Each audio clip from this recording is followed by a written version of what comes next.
फायदाच होणार आहे. फायदा कसा होणार आहे? संत दर्शनाच्या हातून तुम्हाला प्रसादही मिळते, दर्शनही होते, काही नामस्मरण घडते. त्याच्यामुळं तुमचे दोष निवारण होतात. बऱ्याच वेळा काय होते, तुमचा कपडा खूप गदर झालेला आहे, तुमची धर्मपत्नी धुते धुते पण ती निघत नाही. तेव्हा काय करते धर्मपत्नी? त्याला निर्म्यात गरम पाण्यात टाकून त्याला ठेवते. नाही गेली डागा, त्याला थोडंसं पेट्रोल वगैरे टाकून ते डाग धुयाचा प्रयत्न करते. तसं तुम्ही अनेक वेळा जरी दर्शना आलात तरी तुमचं जे काही प्राप्त जड आहे ते हळूहळू निवारण होते. म्हणजे 100% निवारण होते, पण वेळ लागते. लक्षात घ्या. एका साधून 12 वर्ष तपश्चर्या केली एका पायावर उभा राहून, जंगलामध्ये कंदमुळं खाऊन, पण काहीच लाभ होत नाही. शेवटी त्यानं, आता आपल्याला काय देव प्राप्त होत नाही, 12 वर्ष आपल्याकडे, चला आपण आता निघून जावा म्हणला आणि तप सोडला, हात जोडला देवाला, निघून चालला. बऱ्याच अंतरावर गेल्यानंतर महागुण देव आवाज द्यायला, की मागं फिरून बघायला असताना खूप आवाज देत देत जवळ जवळ आला देव.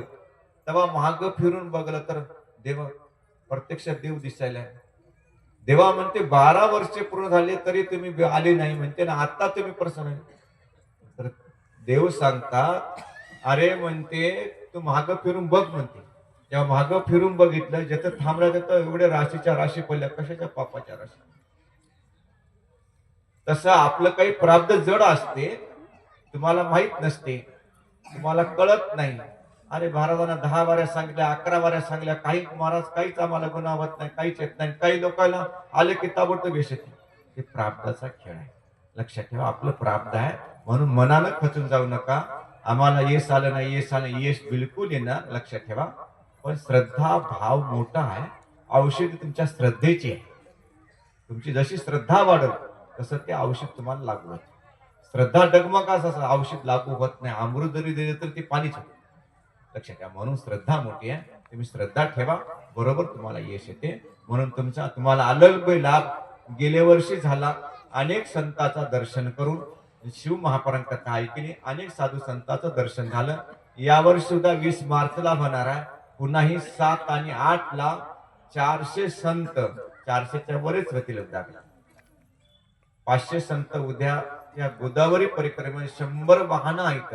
त्याच्या 4-5 लक्झऱ्या मोठमोठ्या, 4-5 ट्रक, आता 4 व्हीलर गाड्या भरपूर. आता तर तुम्ही याची दक्षता घ्या की तुम्हाला दर्शन होते. त्याच्यासाठी 8 तारखेला तुम्ही सर्वांनी यावं. अनेक जन्माचा तुमचा शिनभाग दुरुस्त होते. माझा झाला बा, मी स्वतः सांगतो, मी स्वतः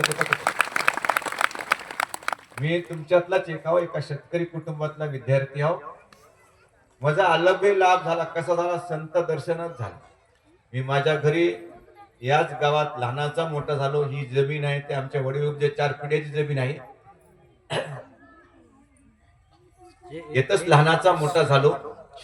वयाच्या 27व्या वर्षी जेव्हा माळकीनं गेलो, एका शिक्षकानं दर्शनाला घेऊन गेले जबरदस्ती, नारायणराव हरिभाऊ वजिराबादकर गुरुजी.